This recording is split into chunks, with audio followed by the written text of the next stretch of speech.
Hello everyone. Hello मेरे प्यारे प्यारे बच्चों, कैसे हैं सारे के सारे। We are meeting again. फिर से हमारी मुलाकात हो रही है। आशा करते हैं पढ़ाई चल रही होगी एकदम जोरों शोरों से। तो principles of inheritance and variation हमारा चल रहा है, जेनेटिक्स चल रही है। सारी की सारी टर्म्स हम एक बार देख चुके थे। लास्ट क्लास के नोट्स एक बार खोल के देख लो, एक बार खोल के देखो लास्ट क्लास के नोट्स। मैंने कहा था रिवीजन साथ साथ करते रहना है। रिवीजन जहां तुमने छोड़ी फिसल जाओगे वहीं पे, तो फिसलना नहीं है, एकदम पांव डटा के रखने अपने इस लहर के अंदर, समझे। तो जब हमने लास्ट क्लास देखा था तो हमने स्टार्ट किया था मेंडल जी के बारे में।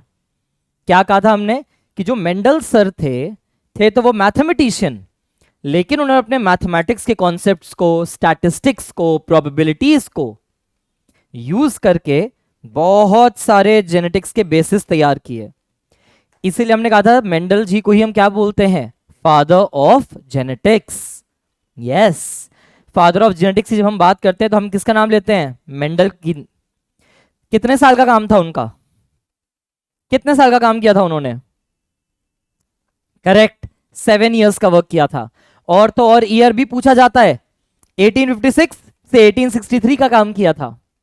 सवाल बेसिक आएगा, किस पर काम किया था, तो गार्डन पी पे काम किया था। सिंपल सवाल, गार्डन पी का साइंटिफिक नेम क्या है, करेक्ट पाइसम सटाइवम। फिर हमने कहा था कि इन्होंने कौन से टाइप के एक्सपेरिमेंट्स किए थे, म्यूटेशन कराई थी, इन्होंने लिंकेज वगैरह देखी थी, इन्होंने आर्टिफिशियल हाइब्रिडाइजेशन कराई थी, या इन्होंने अपने अलग से कोई और काम कराए थे, आर्टिफिशियल हाइब्रिडाइजेशन कराया था। Very good. कितने कैरेक्टर्स पढ़े, कंफ्यूजिंग सवाल, कितने कैरेक्टर्स पढ़े, 7 कैरेक्टर्स पढ़े। अगर हम पूछते हैं ट्रेट कितने थे, 14 ट्रेट्स थे। अगर क्वेश्चन आता है कितने ट्रू ब्रीडिंग प्लांट वैरायटीज थी, कितने होमोजाइगस पौधों से काम स्टार्ट किया था, 14 पौधों से काम किया था। Which were 7 pairs of contrasting trait, tall dwarf, violet white, axial terminal, tall dwarf, yellow seed green seed, green pod yellow pod. Yes, yellow seed colour dominant था, लेकिन पॉड का जो कलर था, जो मटर की फली होती है, उसमें ग्रीन कलर डोमिनेंट था। तो ये सारी चीजें हमने देखी थी। हमने कहा था मंडल ने जब एक जीन को स्टडी किया तो उस क्रॉस को क्या कहते हैं, एक कैरेक्टर को स्टडी करने को क्या कहते हैं, करेक्ट, एक कैरेक्टर को हम स्टडी करते हैं तो उसको हम बोलते हैं मोनो हाइब्रिड क्रॉस। क्या किया था मेंडल ने, एक पेरेंट लिया, टॉल था, होमोजाइगस था, प्योर लाइन था, ट्रू ब्रीडिंग था। दूसरा मेंबर ड्वार्फ है, वो भी होमोजाइगस है, या उसे प्योर लाइन बोलो या उसे ट्रू ब्रीडिंग बोलो। उनके गेमीट्स का फ्यूजन हुआ तो F1 में सारे टॉल आए। F1 के टॉल कैसे होते हैं, हेट्रोजाइगस या homozygous, correct heterozygous, very good. तो ये जो सारे हेट्रोजाइगस मेंबर्स थे, इन सबको सेल्फ होने दिया। अब क्वेश्चन आ सकता है घुमा फिरा के कि क्या F1 प्लांट्स में, क्या F1 प्लांट्स के अंदर इमैस्कुलेशन करेंगे, यस या नो, करेक्ट नहीं करेंगे। अगर सेल्फ पॉलिनेशन कराना है तो उसे नेचुरली बाइसेक्सुअल छोड़ना पड़ेगा। तो अपने आप में ही पॉलिनेशन हो रही थी, और हमने कहा चाहे वो मेल हो चाहे वो फीमेल, कितने टाइप के गेमीट बना रहे थे, 2 टाइप के गेमीट।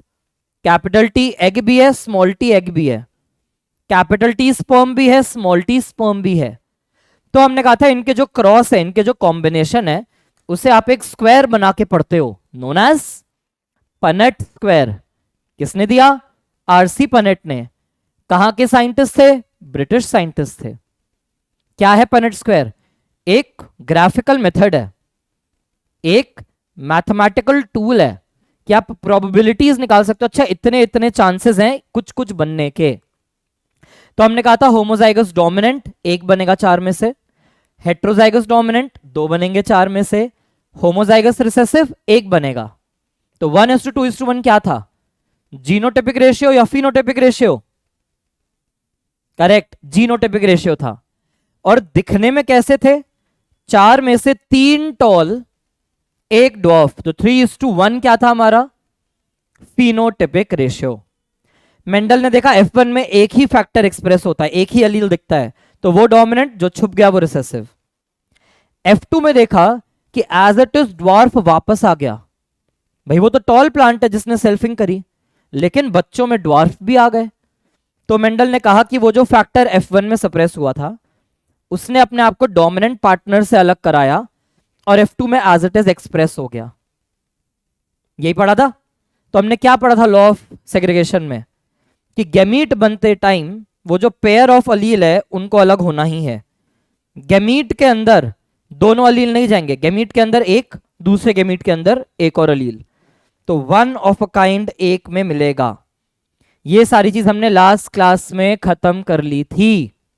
ठीक है, चलो जी, आज क्या करेंगे?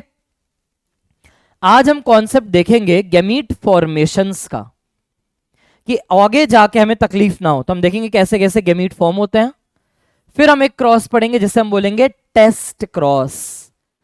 ये प्लांट्स की टेस्टिंग करने के लिए होता है कि वो जेनेटिकली कैसे हैं।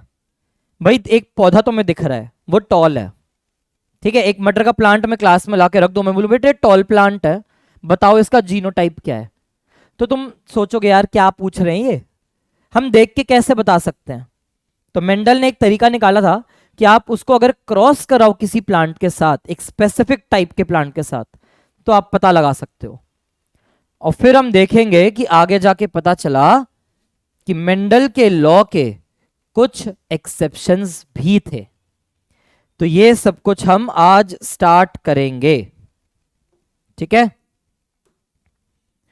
सबसे पहले चीज लिख लो एक, जब हमने लॉ ऑफ डोमिनेंस पढ़ा था, आज की डेट डालो और उसके बाद लिख लो लॉ ऑफ डोमिनेंस जो है हमारा वो यूनिवर्सल लॉ नहीं है, बाद में पता चला था।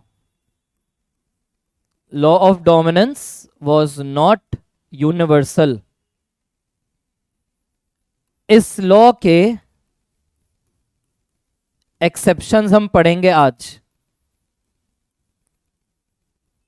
Incomplete dominance and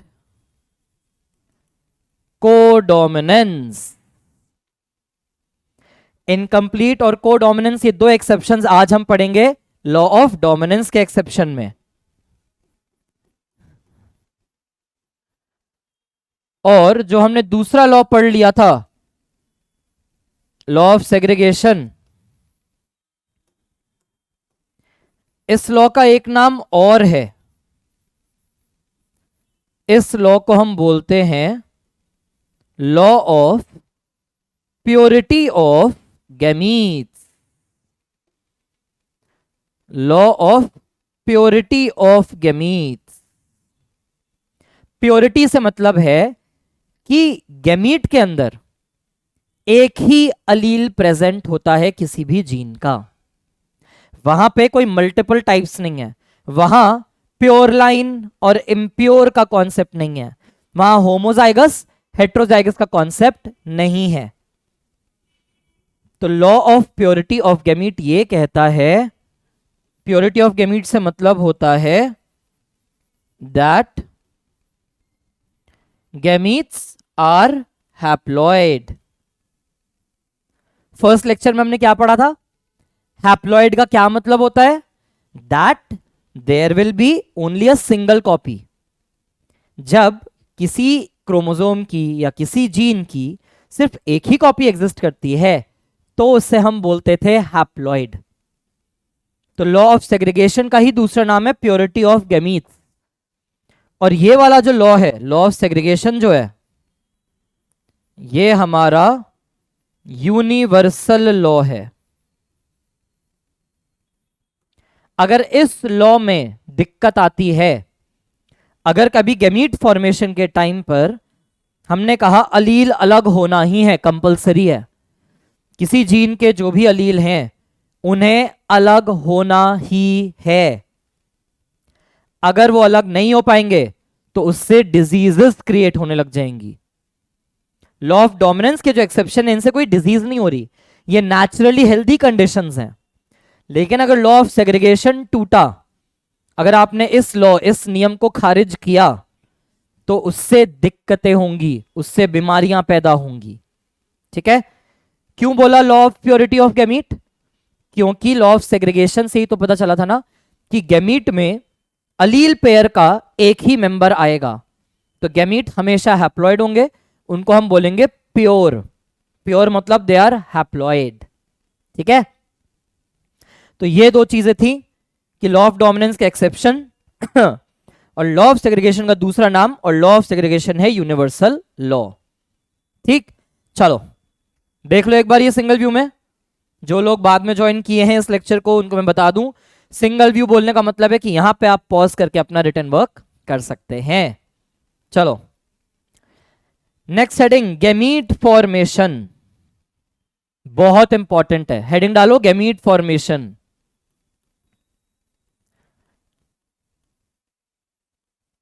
gamete formation को हम बोलते हैं बैकबोन ऑफ जेनेटिक्स। बैकबोन जैसे आपकी रीढ़ की हड्डी है ना? तो अगर उस रीढ़ की हड्डी में दिक्कत होगी तो आपका पूरा शरीर ही ढुलमुला जाएगा। लेकिन अगर आपकी रीढ़ की हड्डी एकदम स्ट्रांग है, बैकबोन एकदम स्ट्रांग है, तो आपका पूरा शरीर का पोस्चर एकदम बढ़िया रहेगा। कई बार ऐसा भी होता है आपके लाइफ में, कोई आपके दोस्त, पेरेंट्स, भाई बहन, आप बोल देते यार नहीं, they are like my backbone, है ना, कि वो मेरे तो बैकबोन है। क्यों? क्योंकि वो आपका ऐसा एक सॉलिड सपोर्ट है जो आपको कभी गिरने नहीं देता। तो वैसे ही जब आप बात करते हो गैमीट फॉर्मेशन की, तो कभी भी आप जब क्रॉस बनाते हो ना, क्रॉस बनाने से पहले हमेशा एक स्टेप क्या आती है गैमीट बनाने की। नोट्स खोलो, कल वाली लास्ट वाली क्लास के, उसमें देखो हमने क्या पढ़ा था कि एक पेरेंट है, तो उसके बाद हमने देखा था भाई वो क्या गैमीट बनाएगा, क्योंकि गैमीट के फ्यूजन से ही तो नया जनरेशन आएगा। फिर हमने देखा F1 बना, तो F1 ने क्या गैमीट बनाए, क्योंकि उसके जो गैमीट है उनके फ्यूजन से F2 आएगा। तो अगर आपको गैमीट बनाने ही नहीं आते तो आपके सारे क्रॉसेस खराब ही बनेंगे, आपके आंसर कभी सही आ ही नहीं सकते। तो गैमीट बनाना अगर सीख गए तो सारे क्रॉसेस हमेशा सही बनेंगे। इसीलिए गैमीट फॉर्मेशन को कहा जा रहा है बैकबोन ऑफ जेनेटिक्स। ठीक है? फिर एक फॉर्मूला है, एक फॉर्मूला हम लिख रहे हैं यहां पे, that types of gametes formed. कोई भी जीनोटाइप तुम्हें दिया गया हो, ध्यान से सुनना, कोई भी जीनोटाइप तुम्हें दिया गया हो और पूछ लिया जाए कि बेटे जी बताइए ये कितने टाइप के गैमीट्स बनाएंगे, तो उसके लिए बहुत बेसिक फॉर्मूला है, and the formula is 2 raised to the power n, where n is the number of heterozygous locations। बहुत बहुत ज्यादा इंपॉर्टेंट फॉर्मूला है।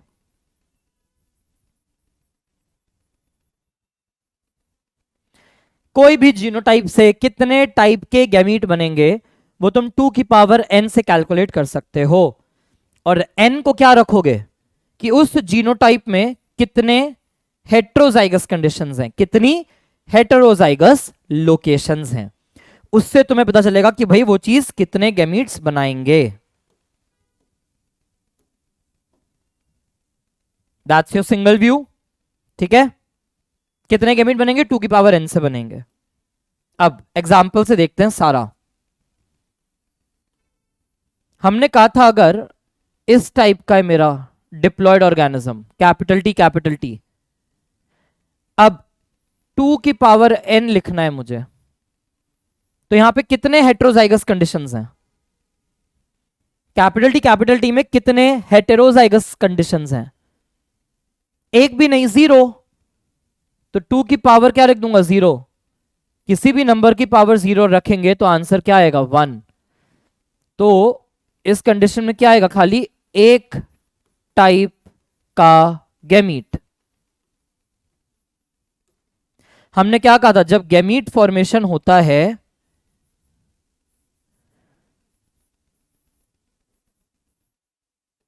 गैमीट कैसा होगा, हैप्लॉइड। गैमीट में एक ही कॉपी जाएगी। लॉ ऑफ सेग्रीगेशन ने यही बोला था हमें। कान खोल के, दिमाग खोल के सुनिए इस चीज को।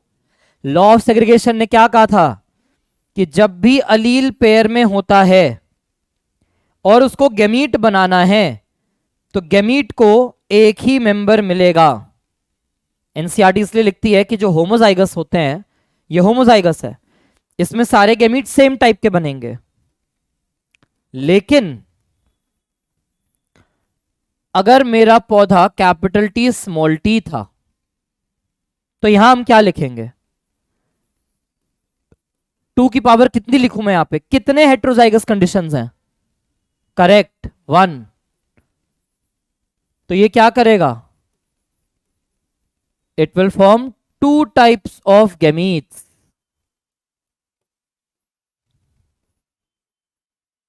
क्या बोला, गैमीट फॉर्मेशन जब होगा तो जो गैमीट बनेंगे they will receive 1 member of the pair. एक ही गैमीट में दोनों नहीं जाएंगे, या तो गैमीट को कैपिटल टी अलील मिलेगा या गैमीट को स्मॉल टी अलील मिलेगा। ठीक है, अब एक नया एग्जाम्पल। अगर मैं तुम्हें कंडीशन दे दूं capital T small T, capital R small R, ये जीनोटाइप दिया है तुम्हें, capital T small T capital R capital R. अब यहां पे क्या करोगे तुम, 2 की पावर एन में क्या लिखोगे, what is the 2 power here, कितने हेटेरोजाइगस कंडीशंस दिख रही हैं यहां पे, correct, only 1 heterozygous condition is there, ये होमोजाइगस है आर। तो 2 की पावर 1, आंसर आ गया 2। 2 ही टाइप के गैमीट बनेंगे।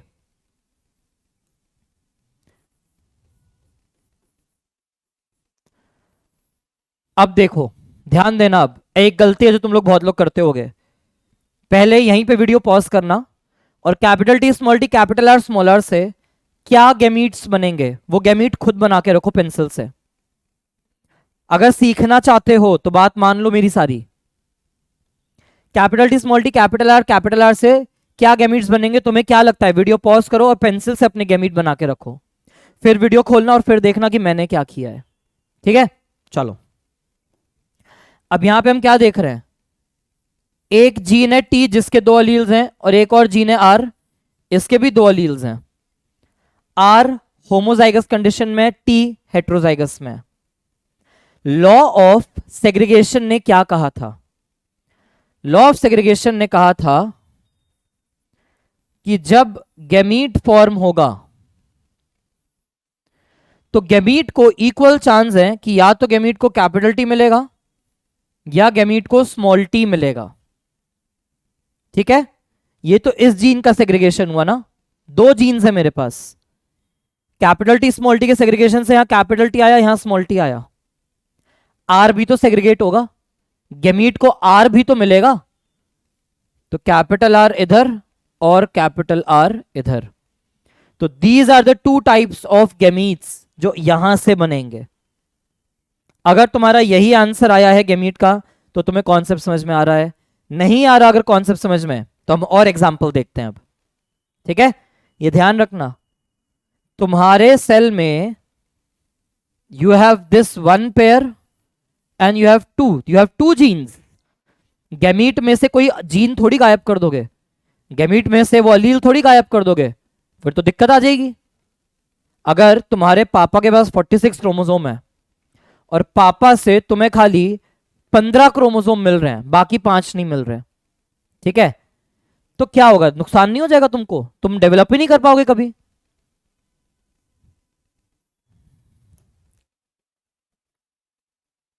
मान लो तुम्हारे पास कंडीशन ये है, capital T small T capital R small R, ये कंडीशन है तुम्हारे पास।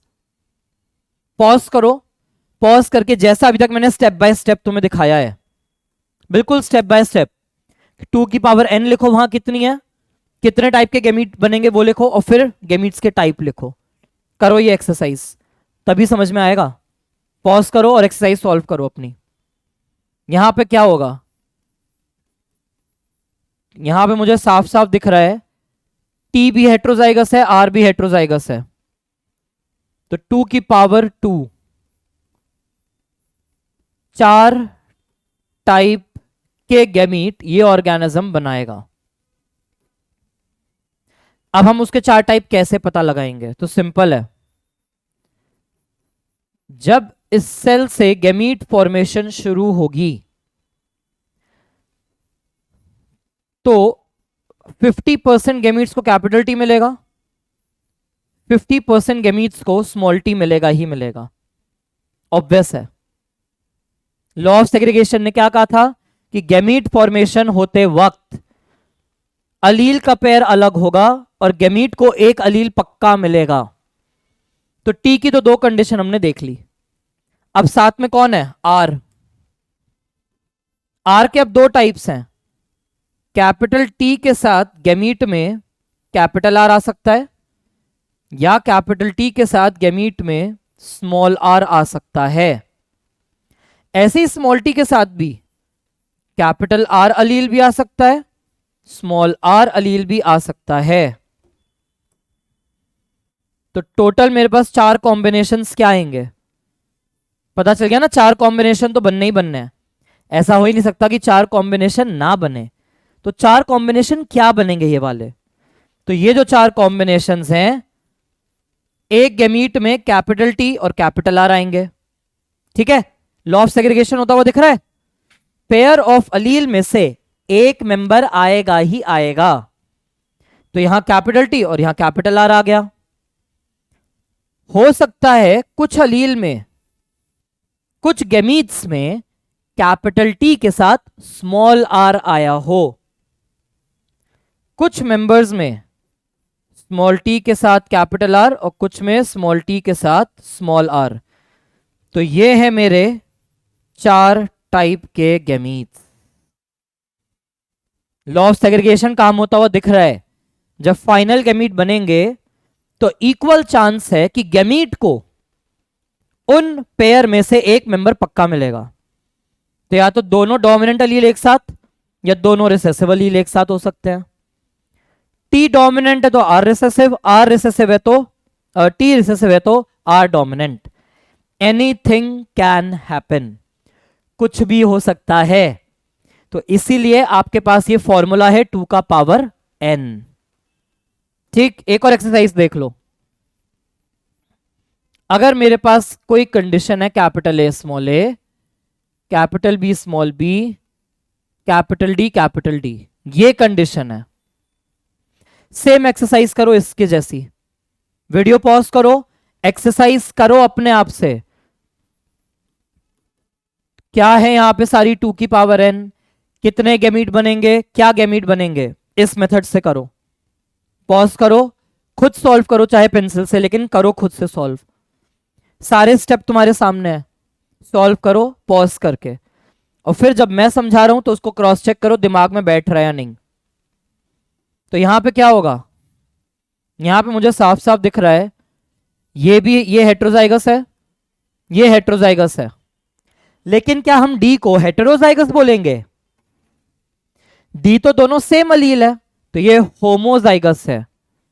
तो यहां भी 2 की power 2 and I will get 4 types of gamete. ऐसा नहीं है कि जीन के नंबर बढ़ने से गैमीट के नंबर बढ़ जाएंगे, ऐसा नहीं हो रहा है। हेट्रोजाइगस बढ़ने की वजह से गैमीट के टाइप्स का नंबर बढ़ता है। तो 4 ही टाइप बनेंगे यहां पे। अब इसको देखो कैसे बनेंगे। कंडीशन क्या है हमारे पास, capital A small A, capital B small B, capital D. एक एक करके हर जीन को अलग अलग लिखेंगे, एक एक करके। क्या कर रहा हूं मैं, स्टेप बाय स्टेप। पहले मैंने टी को अलग किया था, फिर मैंने हर टी के साथ आर को अलग करके लिखा है। तो सेम चीज यहां पर देखते हैं। या तो मेरे गैमीट के पास 50% चांस है कि 50% गैमीट्स को कैपिटल ए मिलेगा, 50% गैमीट्स को स्मॉल ए मिलेगा। लॉ ऑफ सेग्रीगेशन, अलील का पेयर अलग होगा और एक गैमीट को एक ही अलील मिलेगा। कर दिया सेग्रीगेट। नेक्स्ट क्या है पेयर मेरा, बी का। अब बी किसी अलग गैमीट में नहीं मिलते, सेम गैमीट में हर जीन का एक मेंबर जाएगा। अगर ह्यूमंस के पास 46 क्रोमोसोम है, तो ऐसा नहीं है कि एक स्पर्म के पास एक क्रोमोसोम है, सेकंड स्पर्म के पास 2 क्रोमोसोम, थर्ड के पास थर्ड क्रोमोसोम। हर एक स्पर्म में 23 क्रोमोसोम है, हर एक एग में सारे 23 क्रोमोसोम्स हैं। तो अब इस ए के साथ तुम्हें क्या अलग करना है, बी के 2 टाइप हैं इसलिए 2 एरो निकाले हैं। 50% ए के साथ कैपिटल बी जा रहा है, 50% ए के साथ स्मॉल बी, 50% स्मॉल ए के साथ कैपिटल बी अलील, 50% के साथ स्मॉल बी अलील। अब डी के 2 अलील है लेकिन टाइप तो एक ही है ना सारे, डी का टाइप तो एक है ना। तो मैं क्या लिख दूं इसके साथ, बस एक ही बार कैपिटल डी लगा दूं, 2 बार कैपिटल डी लगा भी दूंगा तब भी कॉम्बिनेशन तो सेम रहेगा। सबके साथ कैपिटल डी ही जा रहा है, टाइप में चेंज नहीं आएगा। तो फाइनल गैमीट्स क्या क्या बने, एक गैमीट बनेगा capital A, capital B, capital D.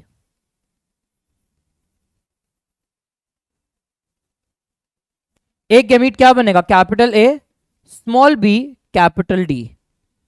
एक गैमीट क्या बना, small A, capital B, capital D, small A, small B, capital D.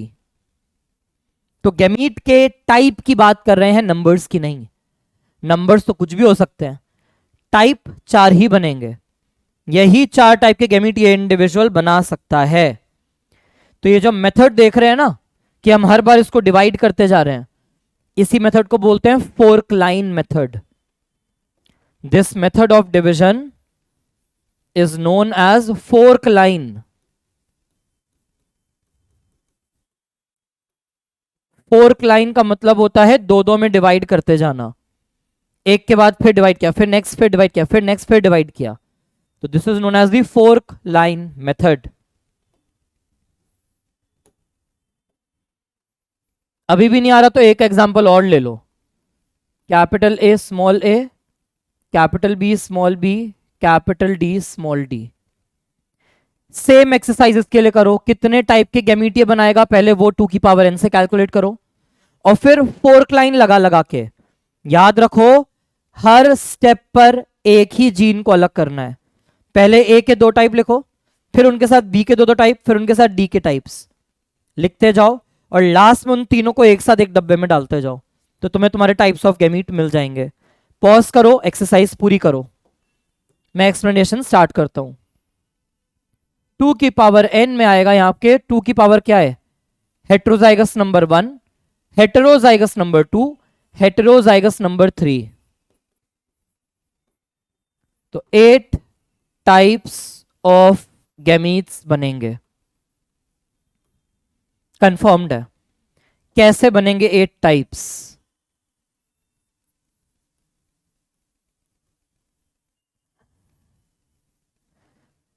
Her gamete को ए, बी और डी का एक मेंबर मिलेगा ही मिलेगा, ठीक है। अगर डिप्लॉयड कंडीशन में 3 जीन्स हैं तो उसके हैप्लॉयड के अंदर 3 अलील तो होंगे ही ना। तो कैसे होगा अब यहां पे, सबसे पहले या तो गैमीट्स के पास कैपिटल ए जाएगा या गैमीट के पास स्मॉल ए। फिर जिनको भी कैपिटल ए मिला है उनके साथ कैपिटल बी हो सकता है या उनके साथ स्मॉल बी आ सकता है। स्मॉल ए जिसके पास है उसके पास भी इक्वल चांस है कि कैपिटल बी आए या स्मॉल बी का अलील मिले, कुछ भी कॉम्बिनेशन हो सकता है। अब यहां पे डी भी कैसा है, हेटेरोजाइगस, तो डी के लिए भी अब 2 एरो लगेंगे। कैसे, इस कॉम्बिनेशन के साथ कैपिटल डी अलील या इसी कॉम्बिनेशन में स्मॉल डी अलील भी आ सकता है। इसके साथ कैपिटल डी या इसके साथ स्मॉल डी अलील आ सकता है। फोर्क क्या होता है? देखा ना, फोर्क में कांटे निकलते हैं, स्प्रेड होता जाता है। तो आप एक एक करके स्प्रेड कर रहे हो इसे line by line. Capital D, small D, क्या कॉम्बिनेशंस बने टोटल, क्या गैमीट्स आएंगे? ये जो हमने कहा 8 टाइप के गैमीट्स, तो क्या बन रहे हैं 8 टाइप के गैमीट? ए, बी और डी एक साथ एक गैमीट के अंदर आएंगे। तो ये हो गया ए, बी और capital D. Capital A capital B है, साथ में स्मॉल डी का मेंबर आ सकता है। Capital A cap small B और ये, इससे क्या, इस लाइन को जोड़ते जाओ, इनको एक साथ जोड़ोगे तो क्या मिलेगा? कैपिटल ए मिलेगा, स्मॉल बी और कैपिटल डी मिलेगा। फिर इसको जोड़ दो तो क्या आंसर आएगा? Capital A, small B, small D answer आएगा। इधर आ जाओ अब। इस फोर्क को अगर तुम फॉलो करते हुए आए हो तो तुम्हारा gamete small A capital B capital D बनेगा। और अगर बी से इस लाइन पे आ गए तो small A capital B small D बनेगा। इधर वाली लाइन से क्या आएगा? स्मॉल ए फिर स्मॉल बी, लेकिन कैपिटल डी। और यहां पे क्या आ गया? Small A small B small D. तो इस ऑर्गेनिज्म में ये 8 टाइप के गैमीट बनेंगे। Law of segregation bar bar repeat कर रहा हूं। क्यों कर रहा हूं? क्योंकि लॉ ऑफ सेग्रीगेशन ने कहा था कि गैमीट बनते टाइम अलीलिक पेयर का एक मेंबर उस गैमीट में मिलेगा ही मिलेगा। तो ए बी डी में से हो सकता है कैपिटल ए आ गया, कैपिटल बी आ गया, कैपिटल डी आ गया, या कैपिटल ए कैपिटल बी के साथ स्मॉल डी आ गया। टोटल चेक करो कितने परसेंट गैमीट है जिनके पास कैपिटल ए है, कितने परसेंट गैमीट हैं जिनके पास कैपिटल ए है। तो ये 1 2 3 4, 8 में से 4 के पास कैपिटल है, 1 2 3 4, 4 के पास स्मॉल है। तो 50-50% सेग्रीगेशन है। अगर मैं पूछूं कितने लोगों के पास यहां पे कैपिटल बी अलील है, तो कैपिटल बी यहां पर दिख रहा है, कैपिटल बी यहां पे दिख रहा है, कैपिटल बी यहां पर है, कैपिटल बी यहां पर है। तो 4 मेंबर है 8 में से जिनके पास कैपिटल बी है, तो 50% को कैपिटल बी मिल रहा है। स्मॉल बी कहां है? 1 small B, 2 small B, 3 small B, 4 small B, 4 के पास स्मॉल बी, 4 के पास कैपिटल बी। डी के साथ भी सेम केस है, 4 के पास कैपिटल डी, 4 के पास स्मॉल डी। तो गैमीट फॉर्मेशन के टाइम पर एक मेंबर तो उस जीन का आएगा ही आएगा। अगर मान लो तुमने गैमीट बनाया, तुमने बोल दिया सर गैमीट कैपिटल ए है, गैमीट कैपिटल बी है और gamete capital D, gamete small A, gamete small B, gamete small D. ये गैमीट नहीं है। इस वाले में से बी और डी कहां है? इसमें ए और डी कहां है? इसमें ए और बी कहां है? अगर तुम अलील गायब कर दोगे इसका मतलब क्या है? तुमने जीन गायब कर दिया। और जीन गायब करने का मतलब क्या है? ऑर्गेनिज्म की मृत्यु। वो ऑर्गेनिज्म डेवलप ही नहीं हो पाएगा। तो ऐसे गैमीट नहीं बनते, गैमीट ऐसे बनाए जाते हैं। इसीलिए समझाया है, बैकबोन ऑफ जेनेटिक्स है ये पूरी। नहीं समझोगे इसे तो दिक्कत रहेगी तुम्हें। ठीक है, तो 2 की पावर n से आप पता लगाते हो और हर जीन को एक एक करके स्प्लिट करो। यहां पे डी के 2 टाइप है, इसलिए 2 बार डी लिखा है। यहां पे 2 बार डी लिख भी देता तो कोई फायदा नहीं होता। Capital A capital B capital D और दूसरे वाले से भी capital A capital B capital D ही बनता, तो कोई फायदा नहीं होता। तो इसी को हम बोलते हैं फोर्क लाइन मेथड। 2-2 में डिवाइड करके लिखते जाओ, कभी गलत आंसर नहीं आएंगे। 2 की पावर n से चेक करो, कभी गलत आंसर नहीं आएगा। ठीक है, तो यह है सारा का सारा gamete formation.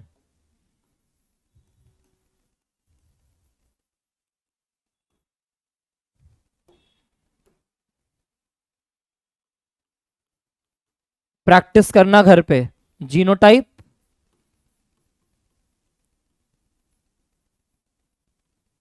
And types of gamete.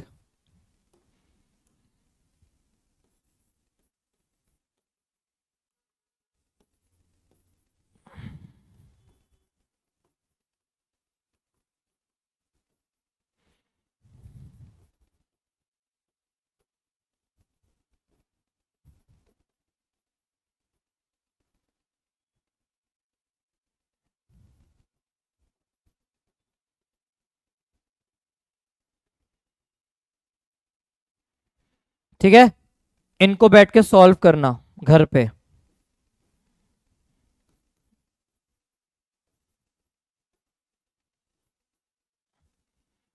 In 5 genotype से कितने टाइप के गैमीट बनेंगे वो यहां पे सॉल्व करके रखना, ठीक है।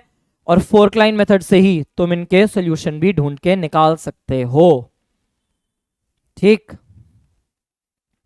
तो that was about gamete formations. तो गैमीट कितना फॉर्म होंगे 2 की पावर n से पता लगेगा। 2 की पावर n से पहले नंबर पता लगाओ, फिर फोर्क लाइन बनाते जाओ। यहां पे अब मैंने टी और टी 2 बार लिखा है, बट ये अलग अलग टाइप थे? नहीं, एक ही टाइप था। यहां पे 2 की पावर n से 2 आंसर आया, और फोर्क लाइन में भी दिख रहा है 2 टाइप के गैमीट हैं। यहां हमने देखा 2 की पावर 1 से 2 ही टाइप के गैमीट हैं। टी को अलग किया, अब टी के साथ आर को अलग कर दिया। सेम टाइप के आ रहे तो हमने एक बार में लिख दिया। यहां हमने देखा 4 टाइप कैसे आए, पहले टी को अलग किया, फिर सबके साथ आर को अलग किया। यहां पर 3 जीन होने के बाद भी हेट्रोजाइगस 2 ही थे, तो 4 ही टाइप आए। एक फोक लाइन में ए को अलग, एक में बी को अलग, एक में डी को अलग किया, और फिर यहां पर हमने ए बी और डी सबको अलग करते गए, तो दिख गया टोटल 8 टाइप्स बन गए थे। चलो नेक्स्ट हेडिंग, नेक्स्ट हेडिंग डालिए बउआ लोग। कितने सारे जगह के लोग हैं मेरे को कमेंट बॉक्स में बताना, ठीक है। इस बार अपने कमेंट बॉक्स में मेरे को ये बताना कि तुम लोग कौन कौन से सिटीज और स्टेट को बिलोंग करते हो, ठीक। अपने अपने नाम के साथ, फनी फनी नेम्स भी दिखते हैं मुझे बहुत सारे, अपने ओरिजिनल नाम के साथ अपना सिटी और अपना स्टेट मेरे को बताना। फिर एक बार तुम लोग के नाम लेके लेक्चर्स लूंगा तो तुम्हें बहुत मजा आएगा। अरे उन्होंने हमारा नाम लिया था, है ना। फिर दिखाओगे वीडियो अपने दोस्तों को, देखो सर ने हमारा नाम लिया। तो शहर जरूर डालना, सो दैट पता चलता है कि हाँ भाई तुम्हारा ही नाम लिया था, ठीक है। चलो हेडिंग डालो, बैक क्रॉस। नेक्स्ट हेडिंग है आपकी बैक क्रॉस।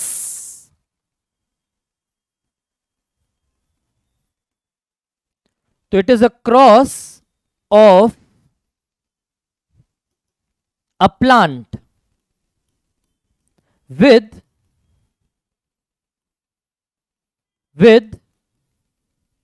parental genotypes। अगर आप किसी भी प्लांट का एक पौधा है, आप उसकी क्रॉस करा रहे हो किससे? पेरेंटल जीनोटाइप वाले पौधे से। मतलब मेंडल वाले नोट्स खोलो, जहां मोनोहाइब्रिड क्रॉस स्टार्ट किया था वहां चेक करो पेरेंटल जीनोटाइप्स हमने क्या लिए थे। या तो आपका पेरेंट होमोजाइगस डोमिनेंट होगा,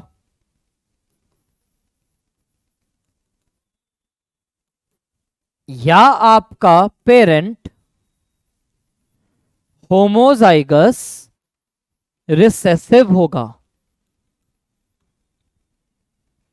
अगर आप अपने पौधे को, आपके पास कोई पौधा है, अगर आपने उस पौधे को किसी होमोजाइगस डोमिनेंट से या किसी होमोजाइगस रिसेसिव से क्रॉस कराया है, तो आप उस क्रॉस को क्या बोलोगे? बैक क्रॉस, ठीक है। इस बैक क्रॉस की क्या दिख रहे हैं हमें? 2 टाइप्स दिख रहे हैं। अगर आप होमोजाइगस डोमिनेंट से क्रॉस कराओगे तो उसको हम बोलते हैं आउट बैक क्रॉस, उसको हम बोलेंगे आउट क्रॉस। बैक का टाइप है। बैक क्रॉस मतलब आपने किसी पेरेंट जीनोटाइप से उस पौधे का क्रॉस कराया है। तो यहां पे तो 2 टाइप दिख रहे हैं ना। अगर आपका पेरेंट होमोजाइगस डोमिनेंट है तो इस बैक क्रॉस को आप आउट क्रॉस बोलोगे। अगर आपने होमोजाइगस रिसेसिव से क्रॉस कराया है तो इस क्रॉस को कहा जाता है टेस्ट क्रॉस। तो 2 क्रॉसेस हैं हमारे पास, test cross and back cross, out cross, ठीक है। बैक क्रॉस मतलब आपने पेरेंट से क्रॉस कराया है, 2 ही पेरेंट्स हैं। अगर डोमिनेंट से क्रॉस कराओगे तो उस क्रॉस को आउट क्रॉस कहते हैं, रिसेसिव से कराएंगे तो उसे हम टेस्ट क्रॉस कहते हैं। तो we have two types of crosses, out cross and test cross. दोनों ही क्रॉसेस बैक क्रॉस के टाइप्स हैं। Have a single view, have a single view. मान लेते हैं एग्जाम्पल के तौर पर कोई मेरे पास प्लांट है, ठीक है, पी प्लांट है मेरा। अगर मैंने इस पी प्लांट को कैपिटल टी से क्रॉस कराया तो इस क्रॉस को मैं कहूंगा आउट क्रॉस। और अगर अपने पी प्लांट को मैंने स्मॉल टी से क्रॉस कराया है तो वो कहलाएगा मेरा टेस्ट क्रॉस। तो ये दो टाइप के क्रॉसेस हैं। हमारा फोकस रहेगा टेस्ट क्रॉस पर। हमें टेस्ट क्रॉस के बारे में पढ़ना है, ठीक है।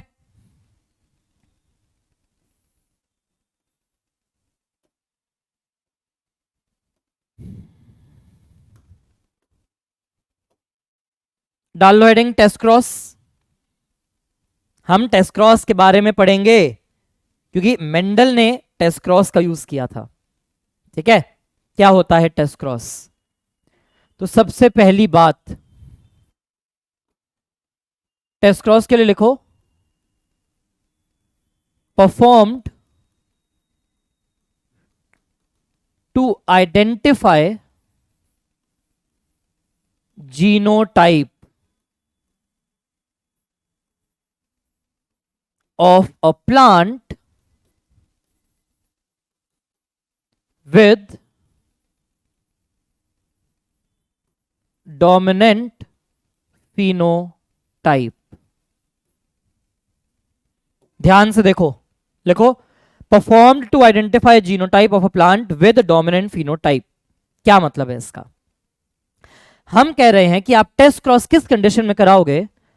आपके पास एक पौधा है, उस पौधे का फिनोटाइप डोमिनेंट है, तुम्हें दिख रहा है कि उस पौधे का ट्रेट डोमिनेंट है, बट तुम देख के थोड़ी बता पाओगे कि वो होमोजाइगस या heterozygous.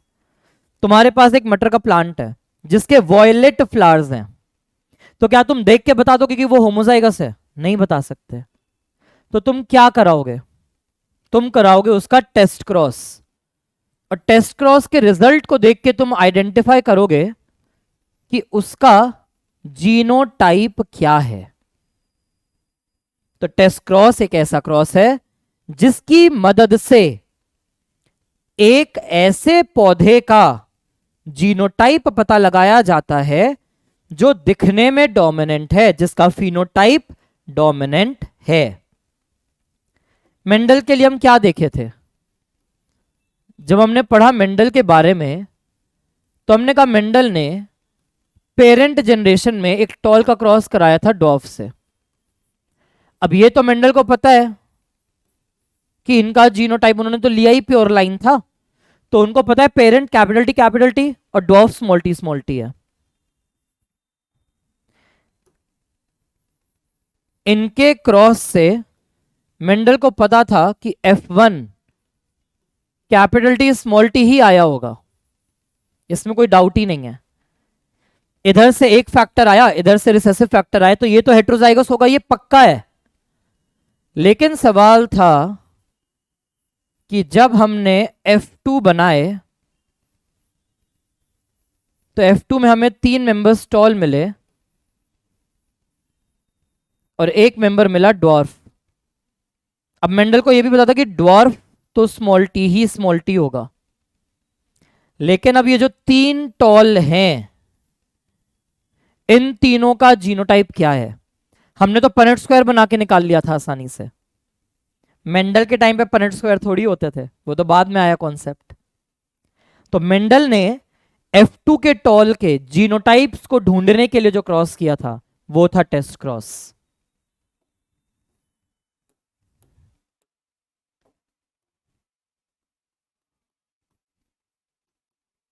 To identify genotype of F2 tall plants. Mendel used test cross. और टेस्ट क्रॉस का मतलब क्या होता है? टेस्ट क्रॉस का मतलब है कि आपको उस पौधे को उसी कैरेक्टर के होमोजाइगस रिसेसिव से क्रॉस कराना है। So to identify genotype of F2 tall plants Mendel used test cross. क्या होगा? ये रहा एक मटर का पौधा, ठीक है, टॉल वैरायटी है। ये टॉल वैरायटी है, मुझे पता ही नहीं कि इसका जीनोटाइप क्या है।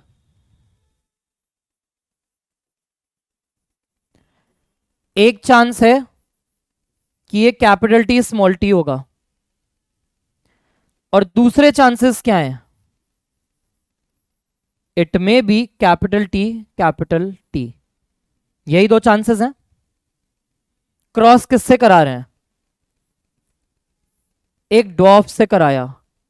डॉर्फ हमेशा स्मॉल टी होगा। क्रॉस कराया इसका डॉर्फ से। डॉर्फ हमेशा स्मॉल टी होगा। तुम्हारे पास है टॉल प्लांट, तुमने कराया उसका क्रॉस विद होमोजाइगस रिसेसिव, तो ये एक टेस्ट क्रॉस कहलाएगा। अब इनके रिजल्ट्स कैसे देखेंगे? यहां से सारे गैमीट क्या बनेंगे? Small T. और यहां से दो गैमीट बनेंगे, capital T and small T.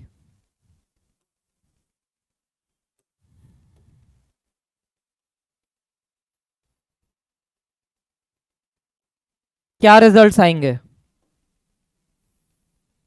What will be the result?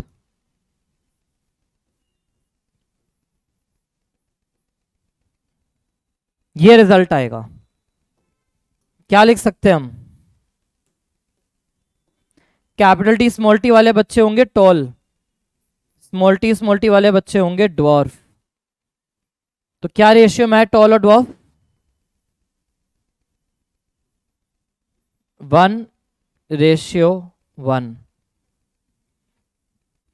अगर तुमने टॉल प्लांट का क्रॉस ड्वार्फ से कराया, ये है मेरा टेस्ट प्लांट, मुझे नहीं पता इसका जीनोटाइप क्या है, तो मैंने उसको ड्वार्फ से क्रॉस कराया।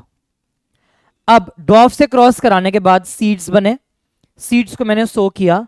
अब अगर 50% बच्चे टॉल बने और 50% ड्वार्फ बने, तो ये सिर्फ कब पॉसिबल है? अगर तुम्हारा टॉल प्लांट हेटेरोजाइगस है। अगर तुम्हारा टॉल प्लांट होमोजाइगस होता तो क्या रिजल्ट आता है? यहां से सारे स्मॉल टी अलील, यहां से सारे कैपिटल टी अलील। तब रिजल्ट क्या आता मेरे पास?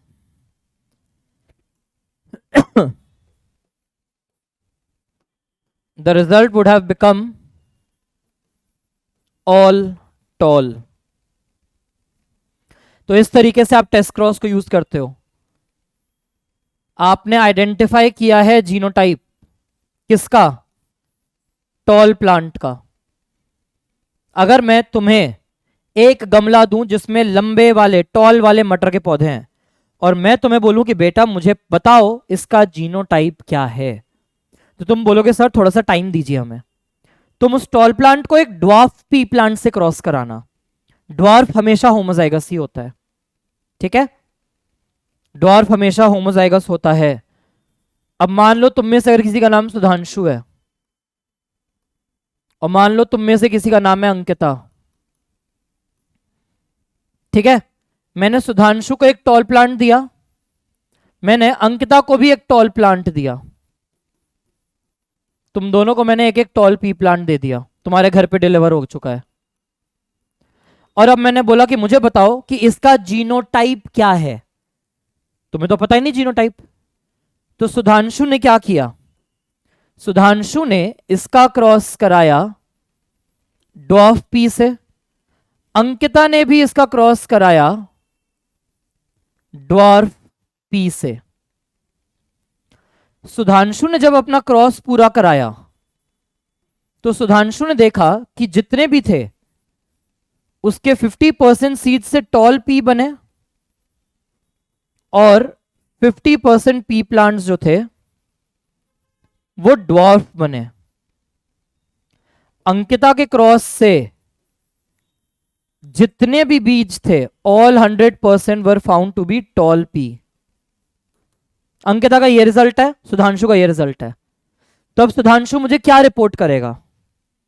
सुधांशु क्या कहेगा कि सुधांशु वाला टॉल कैसा था? टेस्ट क्रॉस का रिजल्ट 50-50 कब आ सकता है?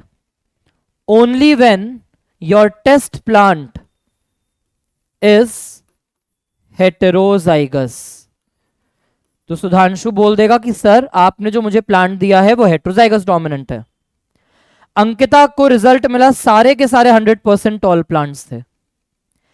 टेस्ट क्रॉस का रिजल्ट 100% डोमिनेंट कब आता है? जब आपका टेस्ट प्लांट होमोजाइगस होगा। तो इस तरीके से ये रिजल्ट देखे जाते हैं। ठीक है, तो मेंडल के जितने भी टॉल थे ना F2 के, उन्होंने हर टॉल का टेस्ट क्रॉस कराया।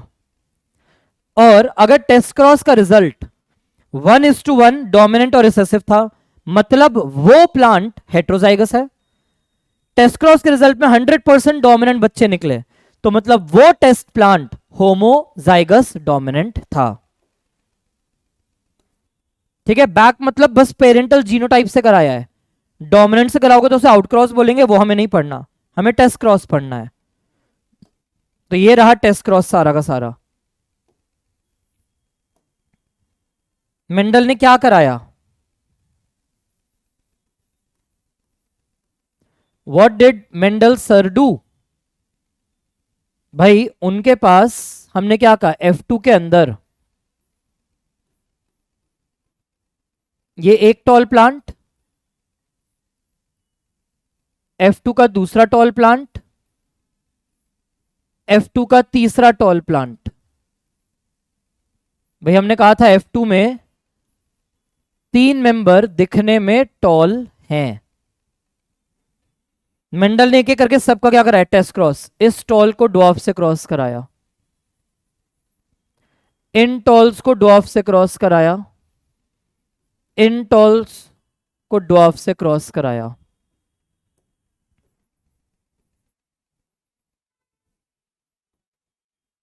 क्रॉस का रिजल्ट ये सारा क्या करा रहे हैं हम? Test cross. रिजल्ट क्या आया? ये जो टेस्ट क्रॉस हुआ, जब इस टॉल को ड्वार्फ से क्रॉस कराया तो देखा रिजल्ट में 100% बच्चे निकले टॉल। तो इसका मतलब ये कैसा है? Capital T capital T. इस टॉल ड्वार्फ को क्रॉस कराए तो देखा कि इनसे जो सीड्स बने उनमें से 50% टॉल है, 50% ड्वार्फ निकले। तो ये वाला टॉल कैसा हो गया? Capital T small T. 1:1 का रेशियो सिर्फ कब आएगा टेस्ट क्रॉस में? जब वो हेटेरोजाइगस होगा। इस टेस्ट क्रॉस का भी रिजल्ट आया 50% टॉल और 50% ड्वार्फ। तो ये टॉल भी निकला कैपिटल टी स्मॉल टी। तो मेंडल को ऐसे पता चला कि एक होमोजाइगस डोमिनेंट है, 2 हेटेरोजाइगस डोमिनेंट है। F2 के अंदर जो ड्वार्फ है, ड्वार्फ तो हमें पहले से पता है ना, स्मॉल टी ही हो सकता है, उसके लिए आपको कोई क्रॉस नहीं कराना।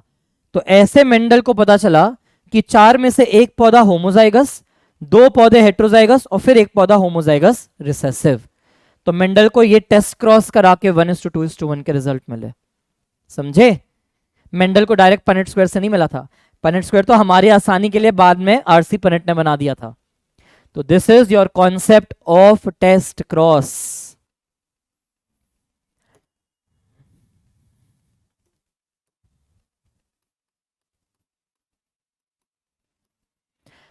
अब एनसीईआरटी ने खुद अपनी एनसीईआरटी में लिखा है, मजेदार चीज है, एनसीईआरटी ने खुद ये लिखा है कि डोमिनेंट को लॉजिकल है कि कैपिटल लेटर से दिखाना है और रिसेसिव को स्मॉल लेटर से, बट इस डायग्राम में एनसीईआरटी ने खुद अपनी चीज को उल्टा कर दिया है। एनसीईआरटी ने रिसेसिव वाला सिंबल यूज कर लिया है। तो यहां पे क्या दिख रहा है,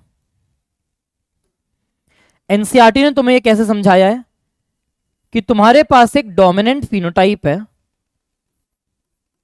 तुम्हें दिख रहा है कि वो वॉयलेट कलर का फूल है, बट जीनोटाइप अननोन है, तुम्हें जीनोटाइप नहीं पता है इसका। तो तुम क्या कराओगे, तुम इस वॉयलेट को क्रॉस कराओगे होमोजाइगस रिसेसिव से।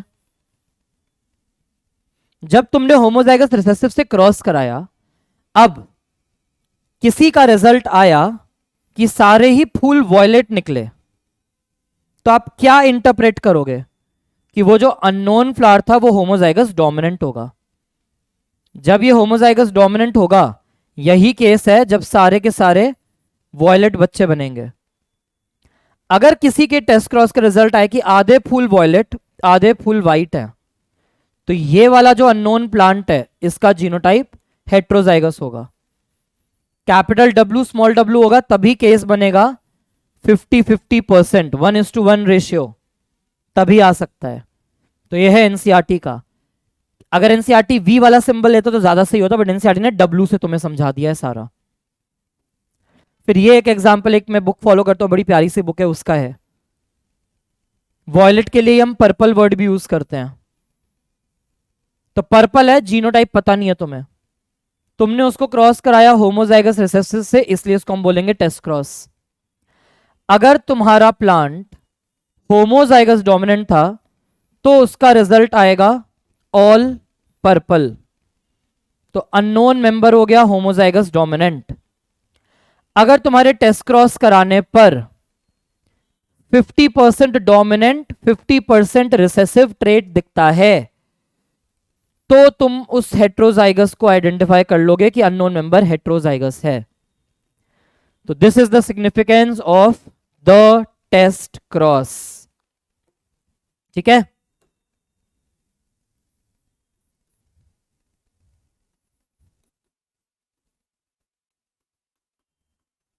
a pea plant with axial flower was test crossed। एक मटर का पौधा है जिसमें एक्सियल फ्लावर्स थे, उससे आपने टेस्ट क्रॉस कराया।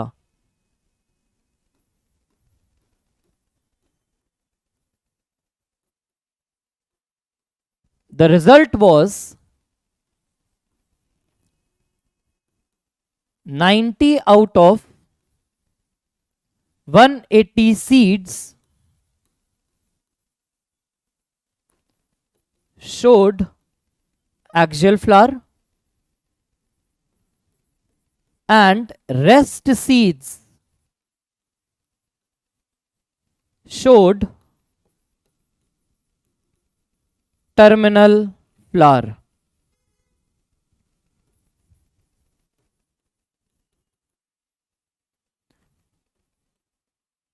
आइडेंटिफाई जीनोटाइप ऑफ पेरेंट करो। एक पी प्लांट है जिसका फ्लावर एक्सियल है, इसको तुमने कराया टेस्ट क्रॉस, रिजल्ट क्या मिला 90 out of 180 एक्सियल है, बाकी सारे सीड्स टर्मिनल फ्लावर दिखा रहे हैं। तो ये जो तुम्हारा पेरेंट है, इस पेरेंट का जीनोटाइप क्या होगा? पॉज करो, सॉल्व करो, आंसर कमेंट बॉक्स में डालते जाओ। तुम्हें अगर चाहिए कि तुम्हारी जेनेटिक स्ट्रांग हो जाए, तुम्हें नीट में दिक्कत ना आए, तो ये सिंपल सिंपल चीजें साथ साथ करते जाओ, कमेंट में आंसर देते जाओ, सेल्फ इंप्रूवमेंट करते जाओ। अगर तुम्हें कोई चीज समझ में नहीं, लेक्चर को फिर से स्लो स्पीड पे सुनो, मैं क्या स्टेप्स समझा रहा था। हाँ जी, क्या होगा यहां पे? What will you find? हमने कहा एक एक्सियल फ्लावर है, हमने पढ़ा था एक्सियल फ्लावर एक डोमिनेंट फिनोटाइप है। अब इसको अगर तुम टेस्ट क्रॉस करा रहे हो तो इसका मतलब तुमने टर्मिनल फ्लावर से क्रॉस कराया,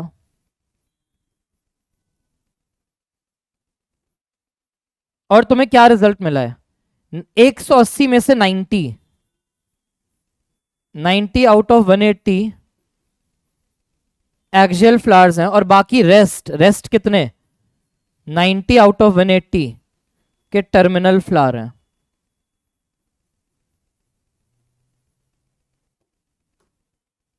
तो ये जो टेस्ट क्रॉस हुआ, इसका रिजल्ट क्या दिख रहा है तुम्हें? What is the result of this test cross? Correct, 1:1, 50% dominant 50% recessive. तो इसका एक ही मतलब है कि ये मेंबर क्या होगा? Heterozygous dominant. क्योंकि टेस्ट क्रॉस का रिजल्ट 1:1 तभी आ सकता है जब हेटेरोजाइगस डोमिनेंट कंडीशन होगी। ठीक है, इसी टाइप के क्वेश्चंस आते हैं।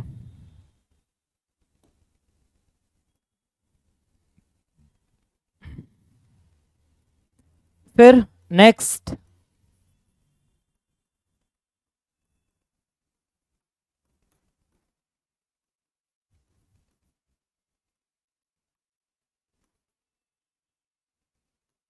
Exceptions to Mendel's law.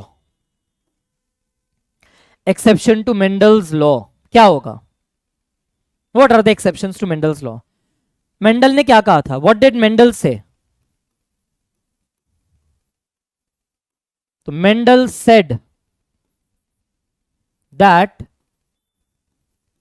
One gene controls one character. ये एक बात कही थी मेंडल ने कि एक जीन से एक कैरेक्टर कंट्रोल हो रहा है। और क्या कहा मेंडल ने? मेंडल सेड दैट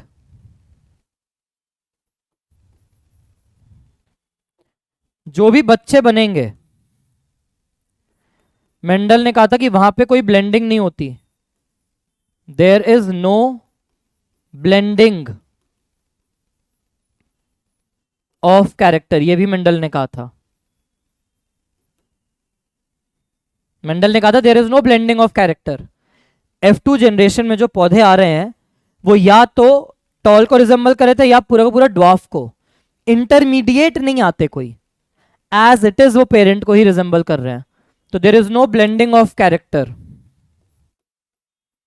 उन्होंने क्या कहा? Plant resembles either of the parent. उन्होंने कहा कि F2 जनरेशन में जो प्लांट्स बन रहे हैं वो दोनों में से किसी एक को रिजेंबल करेंगे, ना ही कोई मिक्सिंग होगी, ना ही दोनों को रिजेंबल करेंगे। एक पौधा एक ही पेरेंट जैसा लगेगा। तो ये चीजें तो मेंडल ने कही।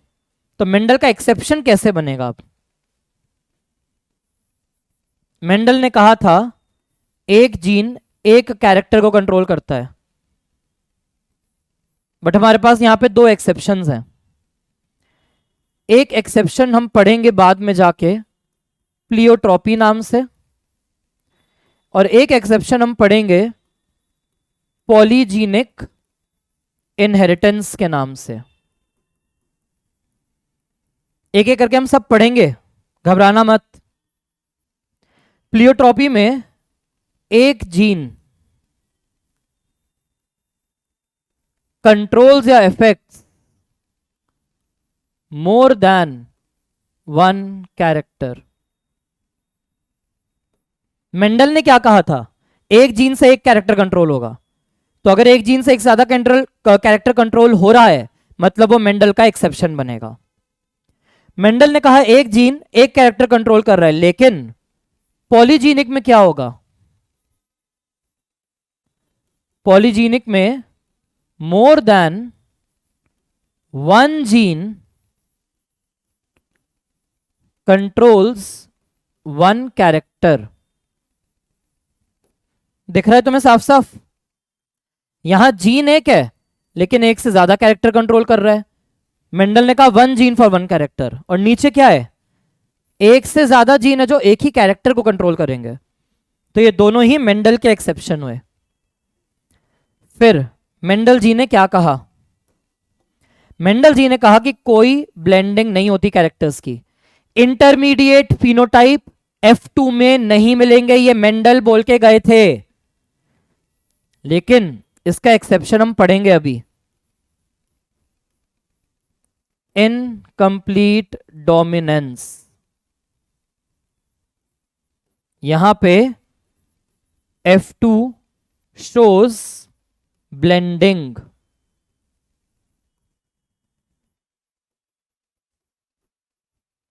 इंटरमीडिएट फिनोटाइप दिखेगा। मेंडल ने कहा था इंटरमीडिएट नहीं बनेंगे, दोनों में से किसी एक को ही रिजेंबल करेगा। फिर लास्ट क्या है? मेंडल ने कहा plant resembles either of the parent, पौधा दोनों में से किसी एक को रिजेंबल करेगा। बट इसका भी एक्सेप्शन आया, को डोमिनेंस। कोडोमिनेंस में F2 resembles both parents। मतलब अगर एक लाल फूल है और एक वाइट फूल है, रेड और वाइट को क्रॉस करके मेंडल ने कहा था कि F2 में या तो रेड मिलेंगे या वाइट मिलेंगे।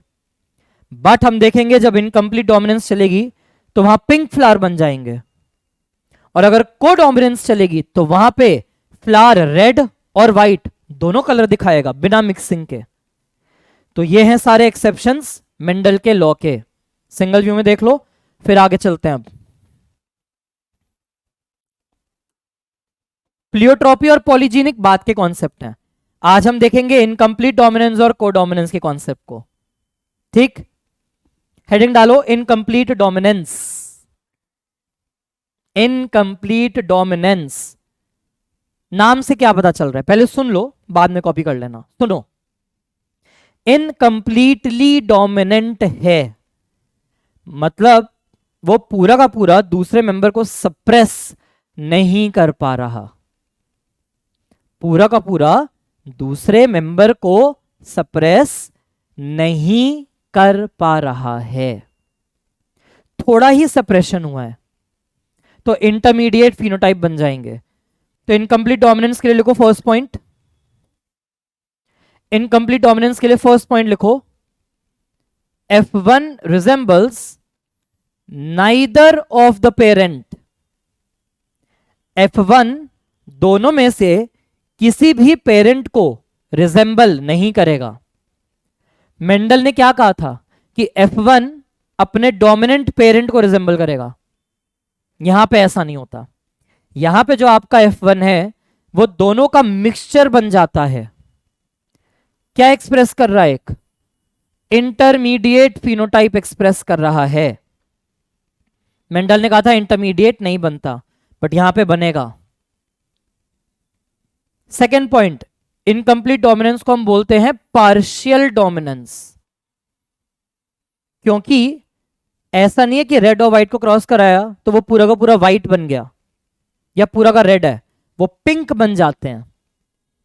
तो हम कह रहे हैं पार्शियली डोमिनेट कर पा रहा है, पूरा डोमिनेट नहीं कर रहा। आपको ऐसा लग रहा है कि कलर मिक्स हो रहा है, भाई तुमने कभी पोस्टर कलर यूज किए हो तो क्या करते थे, रेड कलर डाला उसमें व्हाइट पोस्टर कलर मिक्स किया तो पिंक बन जाता है। तो साइंटिस्ट को लगा कि शायद ऐसा ही कुछ हो रहा है, तो उन्होंने बोल दिया उसको ब्लेंडिंग इनहेरिटेंस। और जो पीछे की साइंस है इसकी,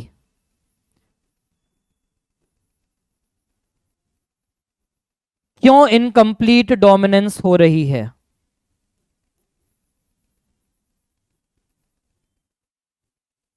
ये उसका रीजन है। रीजन फॉर इनकम्प्लीट डोमिनेंस लिख लो, क्वांटिटेटिव इनहेरिटेंस है डोमिनेंट एलील की, क्वांटिटेटिव इनहेरिटेंस।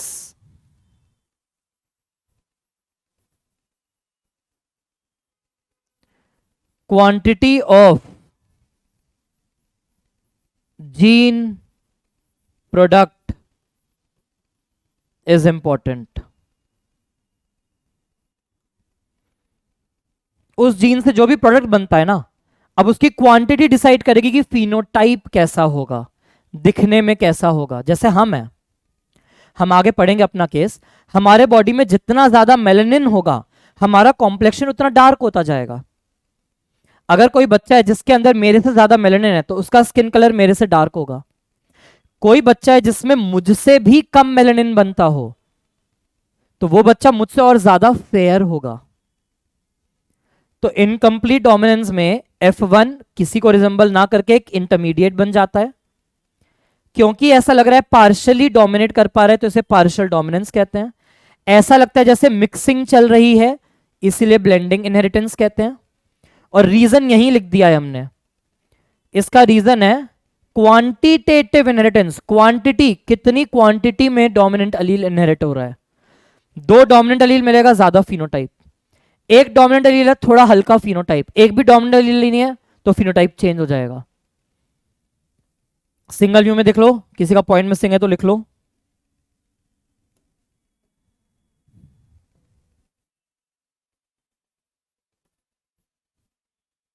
दो एग्जाम्पल है यहां पे। फ्लावर कलर इन स्नैपड्रैगन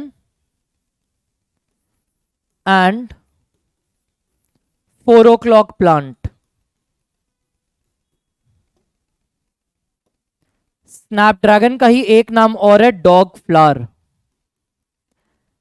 क्यों बोलते हैं डॉग फ्लावर, दिखाऊंगा कभी। साइंटिफिक नेम दिया एनसीईआरटी ने, एंटीराइनम। और 4 o'clock प्लांट भी इंपॉर्टेंट है, इसका नाम है मिराबिलस जलापा। गूगल करके देखना है इसकी इमेज 4 o'clock प्लांट की। तो इनके फ्लावर कलर्स इनकम्प्लीट डोमिनेंस दिखाते हैं। मेंडल ने जो गार्डन पी पे स्टडी करी, उनके पी प्लांट के फ्लावर कलर कंप्लीट डोमिनेंस दिखा रहे हैं। दूसरे कोई साइंटिस्ट आए, उन्होंने कहा हमें भी देखना है मेंडल जैसा काम करके, तो उन्होंने स्नैपड्रैगन का प्लांट उठा लिया। स्नैपड्रैगन पे इन्होंने काम करना स्टार्ट किया। क्या काम किया इन्होंने, सेम तरीका है पूरा काम करने का। The pattern of work is totally same. क्या था, हमने क्या कहा, पेरेंट हमेशा कैसे होते हैं, होमोजाइगस। तो एक स्नैपड्रैगन है जिसमें रेड फ्लावर है, इसका क्रॉस कराया स्नैपड्रैगन से जिसके पास वाइट फ्लावर थे। इनके क्रॉस से जो F1 बने, अब सारे के सारे जो F1 थे वो पिंक नजर आए। सारे के सारे F1 पिंक नजर आए, जबकि आना तो रेड चाहिए था नजर। कोई बात नहीं, सेल्फिंग कराई, F2 बनाया। F2 जब बनाया तो इन्होंने देखा कि F2 में इनको रेड भी मिल रहा है, F2 में इनको पिंक भी मिला और F2 में इनको व्हाइट भी मिला। सेम रेशियो में 1 out of 4, 2 out of 4, 1 out of 4। ठीक है, सेम रिजल्ट, क्रॉस बिल्कुल सेम बनेगा। F1 कैसा है, कैपिटल आर स्मॉल आर, उसी की तुम सेल्फिंग कराओगे तो तुम्हें मिलेगा F2। एक पेरेंट से क्या आया, capital R small R, Punnett square यही बनेगा, यहां पे यही जीनोटाइप आएंगे। F1 हेट्रोजाइगस है, 2 टाइप के बनेगा, कैपिटल आर स्मॉल आर। और F2 में तुम्हें क्या मिल जाएगा, ये मिले सारे के सारे रेड, ये मिले तुम्हें पिंक, और ये मिले तुम्हें व्हाइट। तो इनकम्प्लीट डोमिनेंस में तुम्हें क्या दिख रहा है, फिनोटाइप भी 1:2:1 है और जीनोटिपिक रेशियो भी 1:2:1 है। तो यहां पे F2 में सारे के सारे मेंबर सेम नहीं है, इनको F2 में मेंबर्स मिले जहां ब्लेंडिंग हो रही है। तो रेड और वाइट के क्रॉस से आपको पिंक मिलता है। क्यों बिना पिंक? पिंक बेसिकली होता क्या है? Pink is just a lighter shade of red.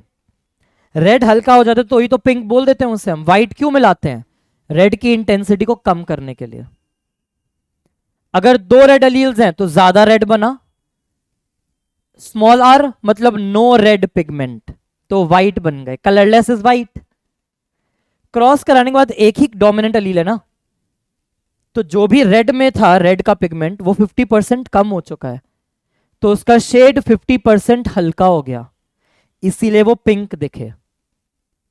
तो इसीलिए हमने कहा इसे quantitative inheritance. It was known as the quantitative inheritance of dominant allele. 100% red, 50% red, no red. Capital R में 100% red colour, capital R small R में कोई pink colour नहीं बन रहा, बल्कि रेड की कंसंट्रेशन 50% कम हो गई है। तो वो जो कम रेड है वो देखने में कैसा लगता है? पिंकिश। और स्मॉल आर में रेड है ही नहीं, तो वो दिखा वाइट। तो ये था हमारा इनकम्प्लीट डोमिनेंस। देख लो क्रॉस क्या चल रहा है यहां पे। पेरेंट जनरेशन में ये रेड है डोमिनेंट, कैपिटल आर, ये है वाइट, स्मॉल आर। इससे कैपिटल आर गैमीट, इससे small R gamete. F1 generation में क्या आ गया? सारे मेंबर्स बन गए पिंक, क्योंकि रेड का शेड हल्का हो चुका है। फिर F2 जाने के लिए आपने क्या कराया? सेल्फिंग करानी है। हमने क्या पढ़ा था? कैपिटल आर स्मॉल आर से गैमीट क्या बनेंगे? 2 की पावर 1। 50% को कैपिटल आर अलील, 50% गैमीट में स्मॉल आर अलील, तो हाफ में कैपिटल आर हाफ में स्मॉल आर। F2 में लिख दिए दोनों, और फाइनल रिजल्ट क्या दिखा F2 में? 1 out of 4 R capital R, 2 out of 4 R capital R small R pink, and 1 is again white. तो ये आ गया टोटल रिजल्ट इनकम्प्लीट डोमिनेंस का।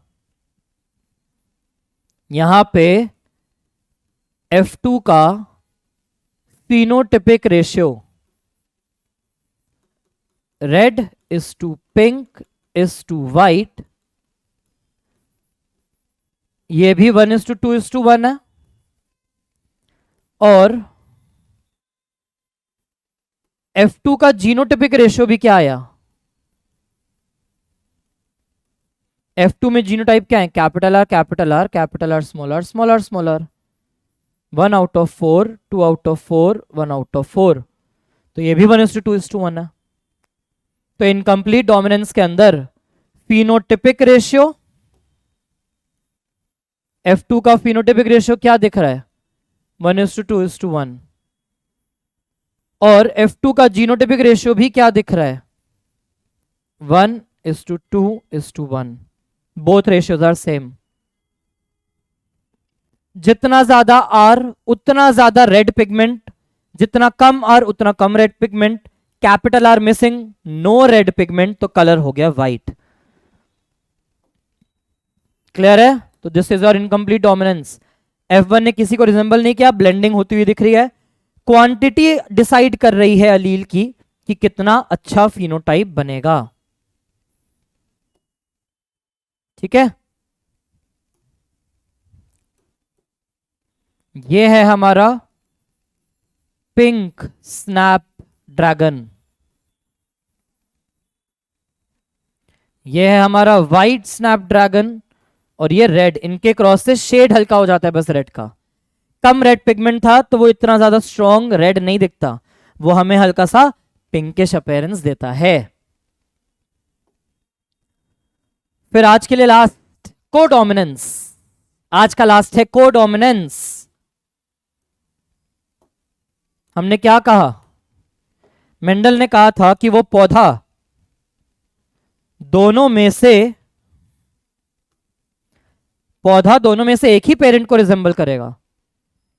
अगर आपका पौधा दोनों पेरेंट को रिजेंबल करने लग जाए तो वो कोडोमिनेंस कहलाता है। कोडोमिनेंस के लिए लिखो F1 resembles both parents without blending। वही एक पौधा अपने दोनों माता पिता के फीचर्स दिखा रहा है तुम्हें, दोनों ट्रेड्स एक साथ शो करने लगता है, तो उसे हम बोलते हैं कोडोमिनेंस। इसमें हम एक एग्जाम्पल पढ़ेंगे सिकल सेल ट्रेट, बाद में जाके पढ़ेंगे लेकिन बाद में। MN blood group and coat colour in cattle, सिर्फ इसको याद रख सकते हैं। कभी अगर किसी एग्जाम्पल में आ जाए या एनटीए वाले क्वेश्चन बनाने के लिए कंफ्यूज करने के लिए अनवांटेड कोई भी एग्जाम्पल डाल देते हैं जो एनसीईआरटी में नहीं है, तो ये वो दो एग्जाम्पल है जो एनसीईआरटी में नहीं है, ये सिर्फ याद रखना है। पढ़ने की जरूरत नहीं है, बस याद रखना ऐसा कुछ होता है। जो हमें याद रखना है वो है A B blood group in humans, ये हमें आज अभी याद रखना है, इसको हम पढ़ते हैं। तो ये 4 एग्जाम्पल्स हैं।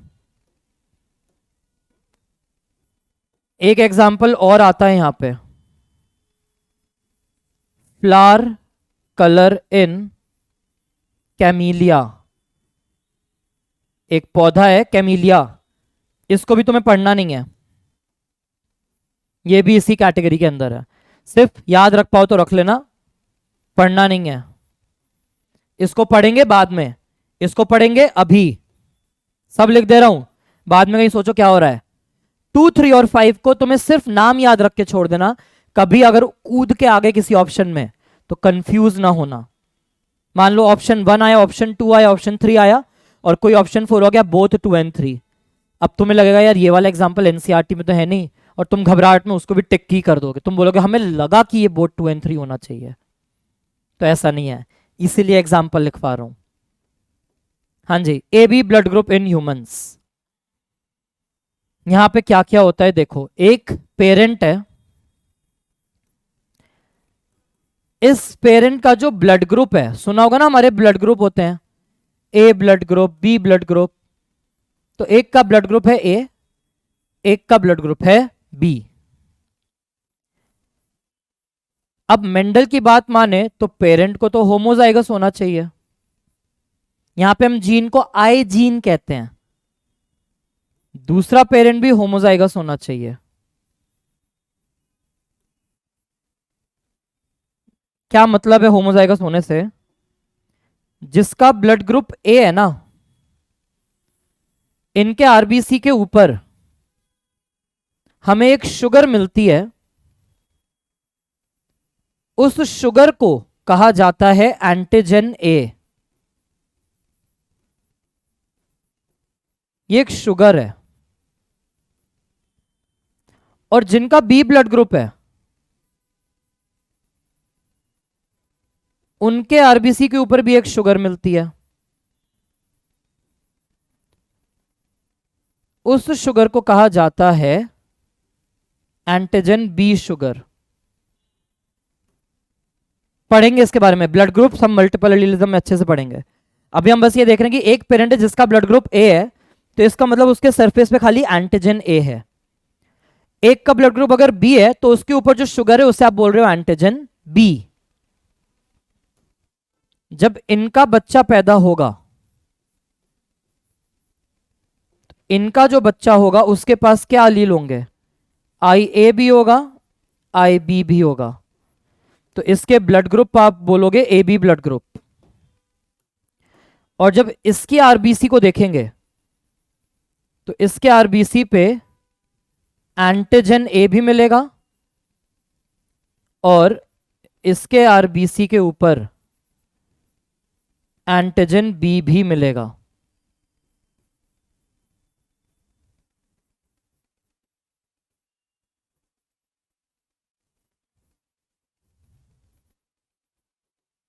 तो यहां पे F1 ने अपने दोनों पेरेंट को रिजेंबल किया है, एक को नहीं किया है, दोनों को रिजेंबल किया।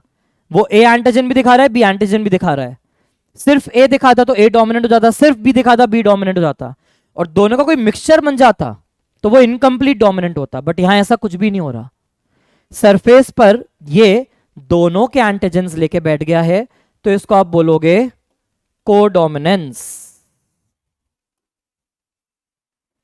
This will be known as codominance. Single view में देख लो। इसके भी अगर मुझे F2 बनाना हो, अगर मुझे इसका F2 बनाना पड़े तो हम क्या करेंगे?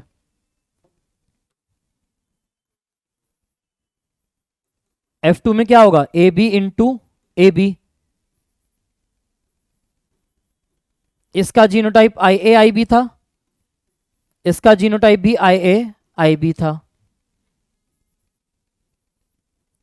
आई A I B, I A I B.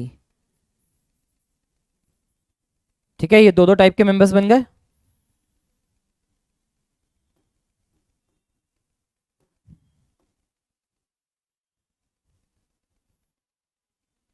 क्या कॉम्बिनेशंस आएंगे यहां पे? F2 में एक बच्चा होगा आई ए। इसके सरफेस पर सिर्फ क्या मिलेंगे हमें? एंटीजन ए, तो ब्लड ग्रुप कहलाएगा ए। एक बच्चा है आई बी, इसका ब्लड ग्रुप ए बी हो जाएगा, और इसके एंटीजन्स क्या होंगे? करेक्ट, ये दोनों एंटीजन्स दिखाएगा तुम्हें, ए का भी और बी का भी। यहां भी आई बी दोनों बनेंगे, ब्लड ग्रुप ए बी बन जाएगा, ये सरफेस पर दोनों एंटीजन्स दिखाएगा, ए का एंटीजन भी और बी का भी।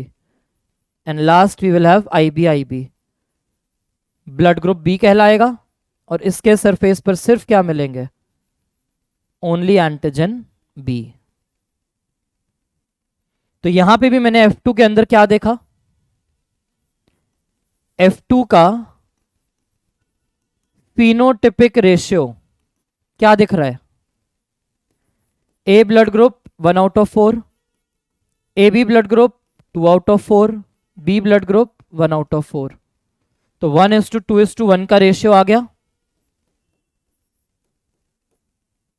और F2 का जीनोटिपिक रेशियो देखूं तो भी क्या है? I A 1 out of 4, I B 2 out of 4, I B 1 out of 4।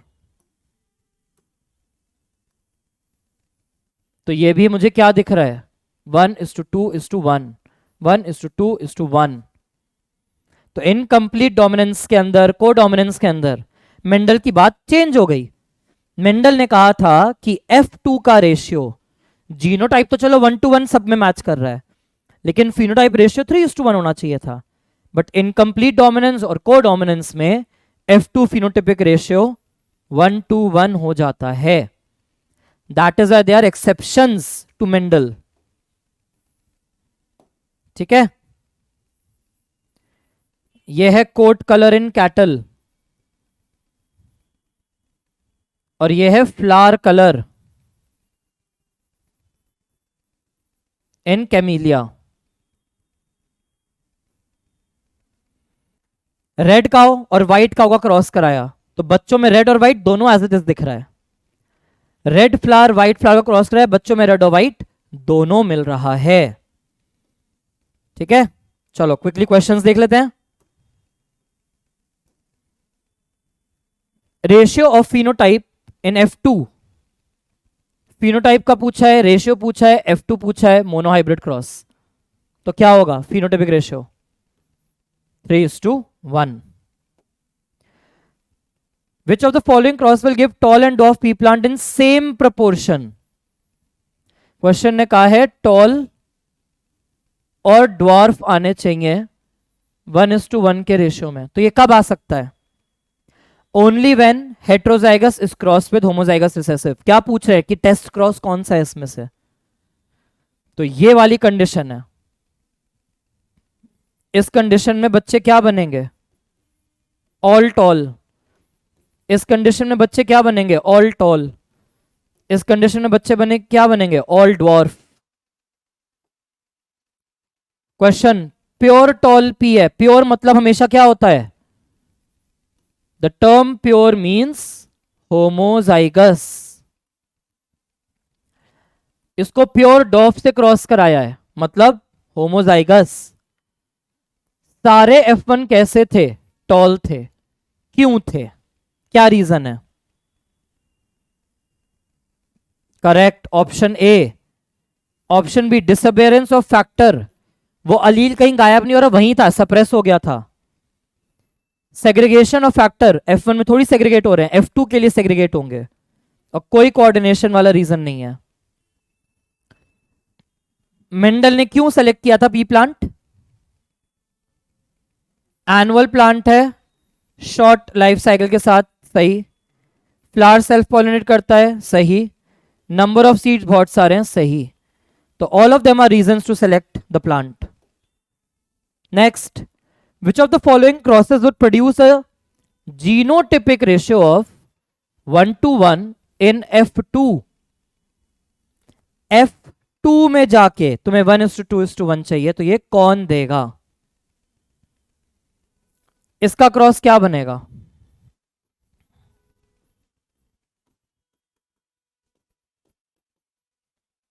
A B का क्रॉस ए बी से, तो A B, A B, capital B, ये आएगा। यहां का क्रॉस क्या बनेगा?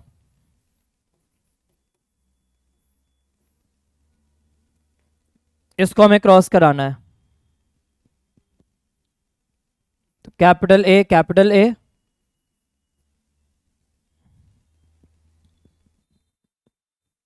एक मिनट, जस्ट अ मिनट।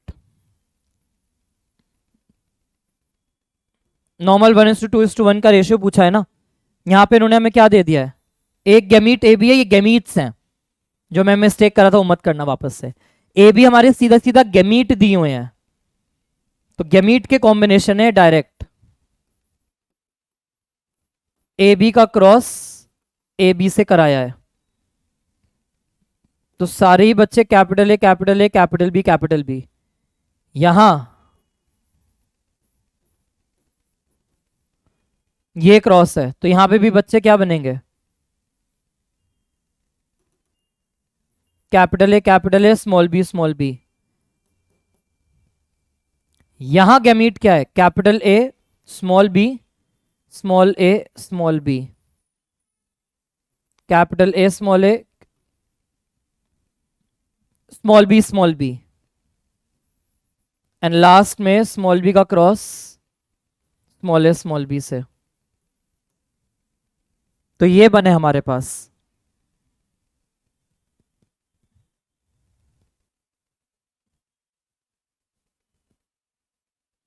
ठीक है, दिख रहे हैं चार कंडीशन सबको?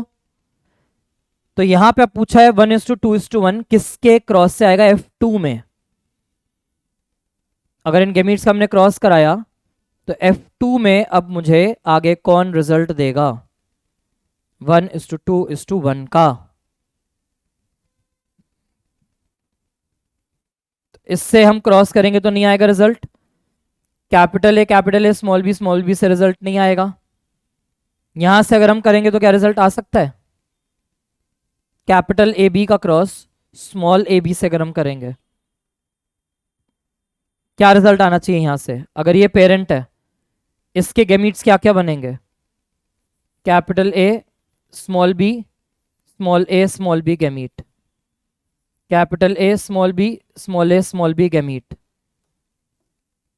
तो कैपिटल ए, स्मॉल बी एक बच्चा, capital A, small A, capital B, small B एक और बच्चा, कैपिटल ए, स्मॉल बी एक और बच्चा, स्मॉल बी एक और बच्चा। और यहां से क्या होगा फिर? अगेन ए बी गैमीट ही बनेगा, तो यहां से भी रिजल्ट नहीं आएगा। यहां से रिजल्ट नहीं, यहां से रिजल्ट नहीं, एक जगह से रिजल्ट आया, विच इज दिस क्रॉस, जहां पे हेट्रोजाइगस कंडीशन है। नेक्स्ट, पनेट स्क्वायर क्यों यूज करते हैं हम? पनेट स्क्वायर क्यों यूज करते हैं? किसी भी क्रॉस के रिजल्ट्स देखने के लिए। F1 को रिसेसिव से क्रॉस करेंगे तो वो क्या कहलाएगा? टेस्ट। टेस्ट क्रॉस क्यों कराते हैं? क्या डिटरमाइन करने के लिए, क्या पता लगाने के लिए? जीनोटाइप के लिए। फिनोटाइप तो तुम्हें दिख ही रहा है, ठीक है। तो that is it for your this lecture of genetics.